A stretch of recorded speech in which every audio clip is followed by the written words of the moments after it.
ದೃಶ್ಯ ಮಾಧ್ಯಮದ ಮಿತ್ರರಿಗೆ ವಂದನೆಗಳು. ನನ್ನ ತಂದೆ ರಾಮಕುಂಜ ಶ್ರೀ ಸೇಸಪ್ಪ ರೈ ಹಾಗೂ ತಾಯಿ ಪುಷ್ಪಾ ಎಸ್ ರೈ ದಂಪತಿಗಳ ಸುವರ್ಣ ವಿವಾಹ ಸಂಭ್ರಮವನ್ನು ನಿಮ್ಮೊಂದಿಗೆ ಆಚರಿಸಲು ಉತ್ಸುಕರಾಗಿದ್ದು, ಜುಲೈ 15ರಂದು ಬೆಳಗ್ಗೆ 9ರಿಂದ ಸಂಜೆ 5ರವರೆಗೆ ಶ್ರೀ ರಾಮಕುಂಜೇಶ್ವರ ಆಂಗ್ಲ ಮಾಧ್ಯಮದ ವಸತಿ ಶಾಲೆಯಲ್ಲಿ ಆಯೋಜಿಸಲು ತೀರ್ಮಾನಿಸಿದ್ದೇವೆ.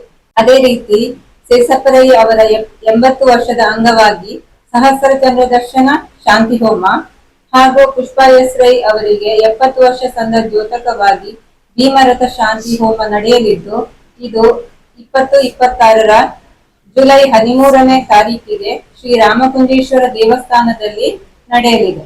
ಇದರಲ್ಲಿ ಶ್ರೀ ಪೇಜಾವರ ಸ್ವಾಮೀಜಿಯವರು ಉಪಸ್ಥಿತರಿರುವರು. ಸೇಸಪ್ಪರೈ ಹಾಗೂ ಪುಷ್ಪಾ ಎಸ್ ರೈ ಅವರ ವಿವಾಹದ ದಿನ ಜುಲೈ 14. ಆದರೆ 50 ವರ್ಷಗಳ ಹಿಂದೆ ವಿವಾಹದ ಅತಿಥಿ ಸತ್ಕಾರ ಜುಲೈ 15, 1976ರಂದು ಶ್ರೀ ರಾಮಕುಂಜೇಶ್ವರ ಶಾಲೆಯಲ್ಲೇ ಹಮ್ಮಿಕೊಳ್ಳಲಾಗಿತ್ತು. ಹಾಗಾಗಿ ವಿವಾಹದ ಸುವರ್ಣ ಸಂಭ್ರಮವನ್ನು ಜುಲೈ 15, 2026ರಂದು ಅದೇ ಜಾಗದಲ್ಲಿ ಶ್ರೀ ಸೇಸಪ್ಪರೈ ಹಾಗೂ ಪುಷ್ಪಾ ಎಸ್ ರೈ ದಂಪತಿಯ ಮಕ್ಕಳು, ಅಳಿಯಂದಿರು, ಕುಟುಂಬಸ್ಥರು ಹಾಗೂ ಹಿತೈಷಿಗಳು ಆಯೋಜಿಸಿದ್ದೇವೆ. ಜುಲೈ 15ರಂದು ಬೆಳಗ್ಗೆ 8 ಗಂಟೆಯಿಂದ ಸಂಜೆ 5ರವರೆಗೆ ಒಟ್ಟು ಕಾರ್ಯಕ್ರಮಗಳು ನಡೆಯಲಿದ್ದು, ಎಲ್ಲ ಕಾರ್ಯಕ್ರಮಗಳಿಗೆ ತಾವುಗಳು ಕುಟುಂಬ ಸಮೇತರಾಗಿ ಆಗಮಿಸಿ ನಮ್ಮ ತಂದೆ ತಾಯಿಗೆ ಶುಭವನ್ನು ಹಾರೈಸಬೇಕು ಹಾಗೂ ಒಟ್ಟು ಕಾರ್ಯಕ್ರಮಗಳಿಗೆ ಸಂತಸದಿಂದ ಭಾಗವಹಿಸಬೇಕಾಗಿ ಅಪೇಕ್ಷೆ ನಮ್ಮದು. ಎಲ್ಲರನ್ನು ಮಗದೊಮ್ಮೆ ಪ್ರೀತಿಯಿಂದ ಆಮಂತ್ರಿಸುತ್ತಿದ್ದೇನೆ. ಡಾಕ್ಟರ್ ಸುಪ್ರೀತಾ ನಿರಂಜನ್ ರೈ, ಸೇಸಪ್ಪರೈಯವರ ಕಿರಿಯ ಮಗಳು. ವಿವರಗಳನ್ನು ನಮ್ಮೆದುರು ಬಿಡಿಸಿ ಹೇಳಿದ ಶ್ರೀಮತಿ ಸುಪ್ರೀತಾ ರೈ, ಡಾಕ್ಟರ್ ಸುಪ್ರೀತಾ ರೈ ಅವರೇ. ಹಾಗೆ ಈ ಕಾರ್ಯಕ್ರಮಕ್ಕೆ ನಾವೊಂದು ಶ್ರೀ ಸೇಸಪ್ಪ ರೈಗಳು ಹಾಗೆ ಶ್ರೀಮತಿ ಪುಷ್ಪಾ ಅವರ ಈ ಒಂದು 50ನೇ ವರ್ಷದ ಈ ಕಾರ್ಯಕ್ರಮವನ್ನು ಸಣ್ಣ ಮಟ್ಟಿಗೆ ನಾವು ರಾಮಕುಂಜದ ಒಂದು ಹಾಲ್ ನಲ್ಲಿ ಮಾಡ್ಬೇಕಂತ ಹೇಳಿ ಯಾವಾಗ ನಾವು ನಿರ್ಧರಿಸಿದ್ದೇವೆ, ಆವಾಗ ನಮ್ಮೊಟ್ಟಿಗೆ ಸೇರಿಕೊಂಡವರು ಶ್ರೀ ಕೇಶವ ಶ್ರೀಗಳು. ಹಾಗೆ ಅವರ ಒಂದು ಸ್ಫೂರ್ತಿ ಮತ್ತೆ ಅವರ ಒಂದು ಹುಮ್ಮಸದಲ್ಲಿ ಈ ಕಾರ್ಯಕ್ರಮ ಇನ್ನಷ್ಟು ದೊಡ್ಡ ರೀತಿಯಲ್ಲಿ ಮಾಡಬೇಕು, ಜನರು ಬರಬೇಕು, ಜನರನ್ನು ಅದರಲ್ಲಿ ಪಾಲ್ಗೊಳ್ಳುವಾಗ ಮಾಡ್ಬೇಕಂತ ಹೇಳುವ ದೃಷ್ಟಿಯಲ್ಲಿ ಅವರ ಒಂದು ಸ್ಫೂರ್ತಿಯಿಂದ ನಾವು ಈ ಕಾರ್ಯಕ್ರಮವನ್ನು ಸ್ವಲ್ಪ ದೊಡ್ಡ ರೀತಿಯಿಂದ ಮಾಡಲಿಕ್ಕೆ ಹೊರಟಿದ್ದೇವೆ. ಹಾಗೆ ಅವರನ್ನು ಇಲ್ಲಿ ಒಟ್ಟಿಗೆ ಬಂದು ಈ ಬಗ್ಗೆ ಸ್ವಲ್ಪ ಮಾತಾಡ್ಬೇಕಂತ ಹೇಳಿ ನಾವು ಕೇಳ್ಕೊಂಡಾಗ ಖುಷಿಯಿಂದ ಬಂದಿದ್ದಾರೆ. ಹಾಗೆ ಅದರ ವಿವರಗಳನ್ನು ಅವರು ಸ್ವಲ್ಪ ಮುಂದೆ ಇಡ್ಬೇಕಂತ. ಮಿತ್ರರಿಗೆ ನಮಸ್ಕಾರಗಳು. ಆತ್ಮೀಯರೇ, ನಿಮ್ಗೆಲ್ಲ ತಿಳಿದಿದೆ, ಶ್ರೀ ಸೇಸಪ್ಪರೈ ಅವರು ಸುಮಾರು 38 ವರ್ಷಗಳ ಕಾಲ ಶಿಕ್ಷಣ ಕ್ಷೇತ್ರದಲ್ಲಿ ದೈಹಿಕ ಶಿಕ್ಷಣ ಶಿಕ್ಷಕರಾಗಿ ಕೆಲಸವನ್ನು ನಿರ್ವಹಿಸಿದವರು. 2005ರಲ್ಲಿ ಸೇವಾ ನಿವೃತ್ತಿಯನ್ನು ಪಡ್ಕೊಂಡು 58 ವರ್ಷಗಳ ನಂತರ ನಿವೃತ್ತಿಯನ್ನು ಪಡ್ಕೊಂಡು ಪ್ರವೃತ್ತಿಯಲ್ಲಿ ಶಿಕ್ಷಣಕ್ಕೆ ಆದ್ಯತೆಯನ್ನು ನೀಡಿ 2005ರಲ್ಲಿ ಶಿಕ್ಷಣದ ಮಹತ್ವವನ್ನು ಕಂಡುಕೊಂಡು ಗ್ರಾಮೀಣ ಪ್ರದೇಶದಲ್ಲಿ ಕೂಡ ನಮ್ಮ ಗ್ರಾಮೀಣ ಪ್ರದೇಶದ ಮಕ್ಕಳಿಗೆ ಒಳ್ಳೆಯ ಶಿಕ್ಷಣ ಸಿಗ್ಬೇಕು, ಇಂಗ್ಲಿಷ್ ಮಾಧ್ಯಮ ಕೂಡ ಇಲ್ಲಿ ಪರಿಚಯ ಆಗಬೇಕು, ಅಂತಹ ಒಂದು ಬೋಧನಾ ವ್ಯವಸ್ಥೆಯನ್ನು ಆರಂಭಿಸಬೇಕು ಅಂತ ಹೇಳಿ ಕೇವಲ 9 ವಿದ್ಯಾರ್ಥಿಗಳಿಂದ ಅದೇ ಜಾಗದಲ್ಲಿ ಸಂಸ್ಥೆಯನ್ನು ಆರಂಭಿಸ್ತಾರೆ. ಶ್ರೀ ಪೇಜಾವರ ಹಿರಿಯ ಶ್ರೀಗಳ ಆಶೀರ್ವಾದದೊಂದಿಗೆ 21 ವರ್ಷಗಳ ಕಾಲ ನಿರಂತರವಾಗಿ ಆ ಶಿಕ್ಷಣ ಸಂಸ್ಥೆಯನ್ನು ನಡೆಸಿಕೊಂಡು ಬಂದಿದ್ದಾರೆ. 9 ವಿದ್ಯಾರ್ಥಿಗಳಿಂದ ಆರಂಭವಾದಂತಹ ಈ ಸಂಸ್ಥೆ ಇಂದಿಗೆ 1300ಕ್ಕಿಂತಲೂ ಮಿಕ್ಕಿ ವಿದ್ಯಾರ್ಥಿ ಸಂಖ್ಯೆಯನ್ನು ಹೊಂದಿರುವಂತಹ ಒಂದು ವಸತಿ ಶಾಲೆಯಾಗಿದೆ. ಕೇವಲ ರಾಮಕುಂಜದ ವ್ಯಾಪ್ತಿ ಅಥವಾ ಕಡಬ ತಾಲೂಕಿನ ವ್ಯಾಪ್ತಿಗೆ ಸೀಮಿತವಾಗಿರದೆ ಅದರಲ್ಲಿಯೂ ವಸತಿಯನ್ನು ಆರಂಭಿಸಿ ಬೋರ್ಡಿಂಗ್ ಸ್ಕೂಲ್ ಅಲ್ಲಿ ಕೂಡ ಸುಮಾರು 500ರ ಆಸುಪಾಸು ವಿದ್ಯಾರ್ಥಿಗಳನ್ನು ಹೊಂದಿರುವಂತಹ ಒಂದು ಉತ್ತಮ ಶೈಕ್ಷಣಿಕ ಸಂಸ್ಥೆಯನ್ನಾಗಿ ಅವರು ಪರಿವರ್ತಿಸಿದ್ದಾರೆ. ಕೇವಲ ಶಿಕ್ಷಣಕ್ಕೆ ತಮ್ಮ ಜೀವನವನ್ನು ಮುಡಿಪಾಗಿಟ್ಟುಕೊಂಡು ಸೇವಾ ನಿವೃತ್ತಿಯ ನಂತರ ತಮ್ಮ ಇಳಿ ವಯಸ್ಸಿನಲ್ಲಿ ಯಾರಾದ್ರೂ ಸೇವಾ ನಿವೃತ್ತಿಯನ್ನು ಪಡ್ಕೊಂಡ ಮೇಲೆ ವಿಶ್ರಾಂತಿ ಅಂತ ತೆರಳ್ತಾರೆ.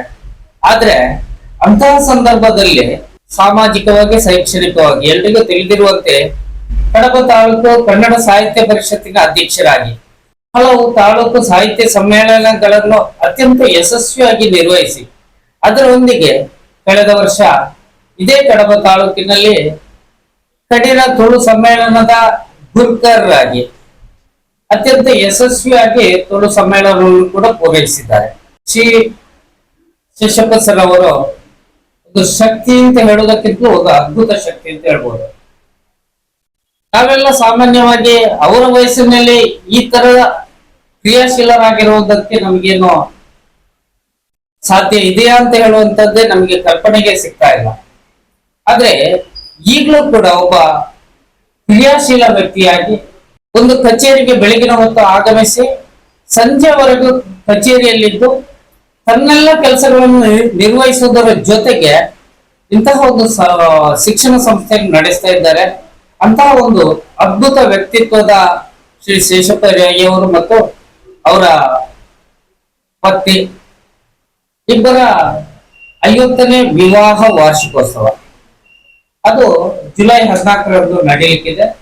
ಅದರ ಜೊತೆಗೆ ಅವರು ಜುಲೈ 14, 1976ರಲ್ಲಿ ವಿವಾಹ ದಿನ ಅವರು ಅತಿಥಿ ಸತ್ಕಾರವನ್ನು ಏರ್ಪಡಿಸಿರುವಂತಹ ಶ್ರೀ ರಾಮಕುಂಜೇಶ್ವರ ಶಾಲೆಯಲ್ಲೇ ಜುಲೈ 15ನೇ ತಾರೀಕಿನಂದು ಈ ವರ್ಷ ಕೂಡ 50ನೇ ವರ್ಷದ ಸಂಭ್ರಮಾಚರಣೆಯನ್ನು ನಾವು ಮಾಡ್ತಾ ಇದ್ದೇವೆ. ಅದರೊಂದಿಗೆ ಅವರು ಡಾಕ್ಟರ್ ಸುಪ್ರೀತಾ ಮೇಡಮ್ ಅವರು ಹೇಳಿರುವಂತೆ ಜುಲೈ 13ರಂದು ಪೇಜಾವರ ಶ್ರೀಗಳ ಮಾರ್ಗದರ್ಶನದಲ್ಲಿ ಸಹಸ್ರ ಚಂದ್ರ ಶಾಂತಿ ಹೋಮ ಕೂಡ ನಡೆಯಲಿಕ್ಕಿದೆ. ಜುಲೈ 15ರಂದು ಬೆಳಿಗ್ಗೆ 9 ಗಂಟೆಯಿಂದ ಸಂಜೆ 5ರ ತನಕ ಹಲವು ಕಾರ್ಯಕ್ರಮಗಳು ನಾವು ಏರ್ಪಡಿಸಿಕೊಂಡಿದ್ದೇವೆ. ಆಳ್ವಾಸ್ ರಂಗ ಅಧ್ಯಯನ ಕೇಂದ್ರದಿಂದ ಡಾಕ್ಟರ್ ಜೀವನ್ ರಾಮ್ ಅವರ ನಿರ್ದೇಶನದೊಂದಿಗೆ ಆಳ್ವಾಸ್ ಕನ್ನಡ ಗಾನಗುಚ್ಛ ಒಂದು ಅತ್ಯದ್ಭುತವಾದ ಒಂದು ಗಾನಗುಚ್ಛವನ್ನು ಕೂಡ ಈ ಸುವರ್ಣ ಮದುವೆ ಸಂದರ್ಭದಲ್ಲಿ ಕೂಡ ಇಟ್ಕೊಂಡಿದ್ದೇವೆ. ಅದರ ಜೊತೆಗೆ ಮದುವೆಯ ಒಂದು ಕಾರ್ಯಕ್ರಮ ಹಾಗೆ ಸಮಾರಂಭದ ವೇದಿಕೆಯಲ್ಲಿ ಇಬ್ಬರು ಸ್ವಾಮೀಜಿಯವರು ಅಂದ್ರೆ ಕೊಡಿಯೂರು ಮಠದ ಶ್ರೀ ಶ್ರೀ ಶ್ರೀ ಗುರುದೇವಾನಂದ ಸ್ವಾಮೀಜಿಯವರು, ಅದರ ಜೊತೆಗೆ ಶ್ರೀ ವಿದ್ಯಾ ಪ್ರಸನ್ನ ತೀರ್ಥ ಸ್ವಾಮೀಜಿ ಸುಬ್ರಹ್ಮಣ್ಯ ಮಠ ಇಬ್ರು ಸ್ವಾಮೀಜಿ ದ್ವಯಗಳ ಆಶೀರ್ವಚನದೊಂದಿಗೆ ಹಲವು ಗಣ್ಯರ ಸೇರುವಿಕೆಯಿಂದ ಸಭಾ ವೇದಿಕೆ ಕೂಡ ನಡೆಯಲಿಕ್ಕಿದೆ. ಅದರೊಂದಿಗೆ ವಿಶೇಷ ಆಕರ್ಷಣೆಯಾಗಿ ಬಹಳ ಅದ್ದೂರಿಯಾಗಿ ಒಂದು ಸಾಂಸ್ಕೃತಿಕ ಕಾರ್ಯಕ್ರಮ ಕೂಡ ಏರ್ಪಡಲಿಕ್ಕಿದೆ. ಶ್ರೀಮತಿ ಕುಮಾರಿ ಪ್ರಜ್ಞಾ ಮರಾಠೆ, ಸುಪ್ರೀತ್ ಸಬಲಿಗ, ಹರ್ಷಿತ್ ಮರ್ಕಂಜ, ಬಾಲಕೃಷ್ಣ ನೆಟ್ಟಾರು, ಗುರುಪ್ರಿಯ ನಾಯಕ್, ಹಾಗೇನೆ ಜ್ಞಾನ ಐತಾಲ್ ಮತ್ತು ತಂಡದವರಿಂದ ಹೆಜ್ಜೆನಾದ ತಂಡದಿಂದ ವಿಶೇಷ ನೃತ್ಯ ಕಾರ್ಯಕ್ರಮ, ಅದರೊಂದಿಗೆ ಹಾಸ್ಯ, ವಿಸ್ಮಯ ವಿನಾಯಕ ಮತ್ತು ಬಳಗದವರಿಂದ ಒಟ್ಟಾರೆಯಾಗಿ ಚರಮುರಿ, ಹಾಸ್ಯ, ನೃತ್ಯ, ಸಂಗೀತ ಈ ಎಲ್ಲ ಕಾರ್ಯಕ್ರಮಗಳು ಒಟ್ಟು ಸೇರಿಕೊಂಡು ಬೆಳಿಗ್ಗೆ 9ರಿಂದ 5ರ ತನಕ ಅವರ ಮನೆಯವರು, ಕುಟುಂಬಸ್ಥರು ಹಾಗೆ ಎಲ್ಲ ಹಿತೈಷಿಗಳು ಸೇರಿಕೊಂಡು ಈ ಕಾರ್ಯಕ್ರಮವನ್ನು ಅದ್ದೂರಿಯಾಗಿ ಮಾಡಲಿಕ್ಕಿದ್ದೇವೆ. ಈ ಕಾರ್ಯಕ್ರಮಕ್ಕೆ ನಾವು ಪ್ರತಿಯೊಬ್ಬರನ್ನು ಅತ್ಯಂತ ಪ್ರೀತಿಪೂರ್ವಕವಾಗಿ ಕೂಡ ಆಹ್ವಾನಿಸ್ತಿದ್ದೇವೆ. ನನಗೆ ಮಾತಿಗೆ ಅವಕಾಶವನ್ನು ಕೊಟ್ಟಂತ ನಿಮಗೆಲ್ಲರಿಗೂ ವಂದಿಸ್ತಾ ವಂದನೆಗಳು. ನಾನು ಸುಮಾರು 1967 ಇಸವಿಯಿಂದ ಮಕ್ಕಳೊಟ್ಟಿಗೆ ಇರುವಂತಹ ಯೋಗ ನನಗೆ ಸಿಕ್ಕಿತ್ತು. ಅದನ್ನು ನನ್ನ ಲೆಕ್ಕಾಚಾರದಲ್ಲಿ ಸದುಪಯೋಗ ಸರಿ ಮಾಡಿಕೊಂಡಿದ್ದೇನೆ ಅಂತ ಆತ್ಮತೃಪ್ತಿ ನನಗಿದೆ. ಯಾವತ್ತೂ ವಿದ್ಯಾ ಇಲಾಖೆಯಲ್ಲಿ ಉದ್ಯೋಗ ಮಾಡಿದ ತನ್ನಲ್ಲಿರುವ ದುಶ್ಚಟಗಳು ಹೋಗಿ ಒಳ್ಳೆ ಗುಣಗಳು ಬರ್ತದೆ ಅಂತೇಳಿ ನಾನು ಅನುಭವ ಮಾಡಿಕೊಂಡವ. ಅದೇನೇ ಇರಲಿ, ಈಗ ನಾನು 80 ವರ್ಷದ ಯುವಕನ ಮುದುಕನ ಗೊತ್ತಿಲ್ಲ. ಪ್ರತಿದಿನ ನಾನು ಮಕ್ಕಳೊಟ್ಟಿಗೆ ಇರ್ತೇನೆ. ನನಗೆ 2 ಮಕ್ಕಳು, ಸುಕೇತ ಮತ್ತು ಸುಪ್ರೀತಾ. ಒಬ್ಬಳು ಬಾಂಬೆಯಲ್ಲಿ ಹೋಟೆಲ್ ಉದ್ಯಮಿ, ಇನ್ನೊಬ್ಬಳು ಉಪ್ಪಿನಂಗಡಿಯಲ್ಲಿ ವೈದ್ಯಕೀಯ ಸೇವೆಯನ್ನು ಗಂಡ ಹೆಂಡತಿ ನಿರಂಜನ್ ರೈ ಗಂಡ ಇವರಿಬ್ರು ಮಾಡ್ತಾ ಇದ್ದಾರೆ. ನನಗೂ 3 ಮೊಮ್ಮಕ್ಕಳು. ದೊಡ್ಡವಳು MBBS ಕೊನೆ ಹಂತದ ಸರ್ಜನ್ಸಿ ಮಾಡ್ತಾ ಇದ್ದಾರೆ. ಅದೇ ರೀತಿಯಲ್ಲಿ ಇನ್ನೊಬ್ಬನು PUC ಆಗಿ ಮೆಡಿಕಲ್ ಸೈಡಿಗೆ ಹೋಗುವ ಪ್ರಯತ್ನ ನಡೀತಾ ಇದೆ. ಇನ್ನೊಬ್ಬ ಫಸ್ಟ್ PUC ಯಲ್ಲಿದ್ದೇನೆ. ನಾನು ಒಂದು ರೀತಿಯ ಸುಖಿ ಸಂಸಾರಿ. ಮಕ್ಕಳೆಲ್ಲ ನನ್ನಿಂದ ಆಗುವ ಒಂದು ಕರ್ತವ್ಯವನ್ನು ಮಾಡಿದ್ದೇನೆ. ಮಕ್ಕಳಿಗೆ ಮಾತ್ರ ಅಲ್ಲ, ನನ್ನ ಕುಟುಂಬಕ್ಕೂ ಸಮೇತ. ನನ್ನ ಒಡ ಹುಟ್ಟಿದ 6 ಮಂದಿ ತಂಗಿಯರ ಯೋಗಕ್ಷೇಮವನ್ನು ಒಳ್ಳೆ ರೀತಿಯಲ್ಲಿ ನಿರ್ವಹಿಸಿ ಈಗ ಒಂದು ಅತ್ಯುತ್ತಮ ಸ್ಥಿತಿಯಲ್ಲಿದ್ದಾರೆ ಅಂತ ಹೇಳಿಕ್ಕೆ ನಾನು ಸಂತೋಷ ಪಡ್ತಾ ಇದ್ದೇನೆ. ಇನ್ನೊಬ್ಬ ತಮ್ಮ ಇದ್ದಾನೆ. ನಾವು 8 ಮಂದಿ ಮಕ್ಕಳು. ದೇವರ ದಯದಿಂದ, ಸ್ವಾಮಿಯವರ ಆಶೀರ್ವಾದದಿಂದ ನಾವು 8 ಮಂದಿಯೂ ಉತ್ತಮ ಆರೋಗ್ಯವಂತರಾಗಿ ಬದುಕುತ್ತಾ ಇದ್ದೇವೆ. ಇನ್ನು ಮುಂದೆ ಆಗಲಿ ಅಂತ ನನ್ನ ಪ್ರಥಮ ಒಂದು ರೀತಿಯಲ್ಲಿ ಬೇಡಿಕೆ. ಎರಡನೇದ್ದು ಏನು ಅಂತ ಹೇಳಿದ್ರೆ, ಇದನ್ನು ನಾನೇನು ಮಾಡುವ ಆಲೋಚನೆ ಹಿಂದೆ ನಾವು 76ರಲ್ಲಿ ಒಂದು ಟೀ ಪಾರ್ಟಿ ಅಂತ ಮಾಡಿದ್ದೆ. ಅದೇ ಜಾಗದಲ್ಲಿ ನಮ್ಮಲ್ಲೇ ಒಂದು 120 ಮಂದಿ ಉದ್ಯೋಗಿಗಳಿದ್ದೇವೆ.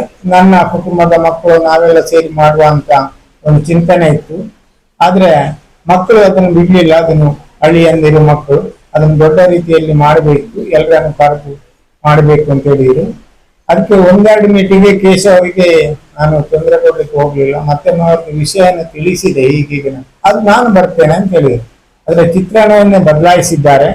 ನನಗದನ್ನು ಊಹೆ ಮಾಡ್ಲಿಕ್ಕೆ ಆಗುದಿಲ್ಲ. ಇದಕ್ಕೆ ನಾನು ಮೊದಲಾಗಿ ನನ್ನ ಮಕ್ಕಳದ್ದು ಕರ್ತವ್ಯ ಮಾಡಬೇಕು.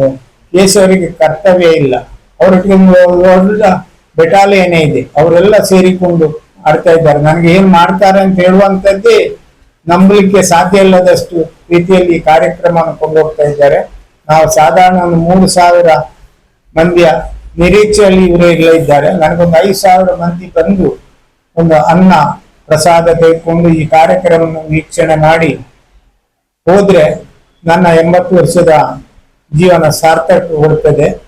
ಆ ರೀತಿಯಲ್ಲಿ ನಡೀಲಿ. ಇದರೊಟ್ಟಿಗೆ ನಾನು ಇಷ್ಟು ಬೆಳಿಲಿಕ್ಕೆ ಒಂದು ಶಾಲೆಯನ್ನು ಪ್ರಾರಂಭ ಮಾಡಿ, ಹಳ್ಳಿಯಲ್ಲಿ ಅದು ಇಂಗ್ಲಿಷ್ ಮೀಡಿಯಂ ಶಾಲೆಯನ್ನು ಪ್ರಾರಂಭ ಮಾಡಿ ಅದರಿಂದ ರಾಷ್ಟ್ರ ಮಟ್ಟದಲ್ಲಿವರೆಗಿನ ಪ್ರತಿಭೆಗಳನ್ನು ಹೊರತರುವುದಕ್ಕೆ ನನಗೆ ಈ ಸುತ್ತಮುತ್ತಲಿನ ಮಾಧ್ಯಮ ಮಿತ್ರರೇ ಕಾರಣ. ಅಂತ ಮಾಧ್ಯಮ ಮಿತ್ರರಿಗೆ ನಾನು ಪ್ರಥಮವಾಗಿ ವಂದಿಸ್ತೇನೆ. ಅವರಿಂದಾಗಿ ಬೆಳೆದಿದ್ದೇವೆ ನಾವು.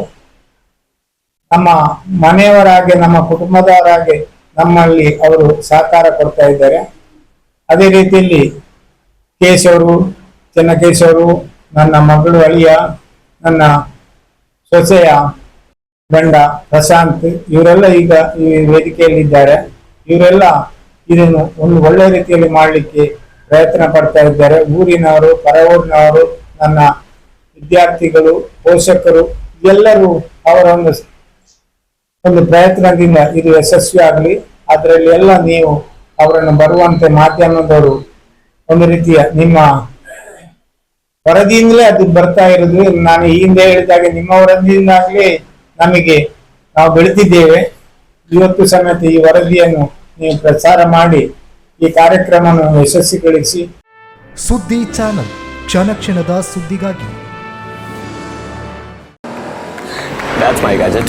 Let's go have some fun then.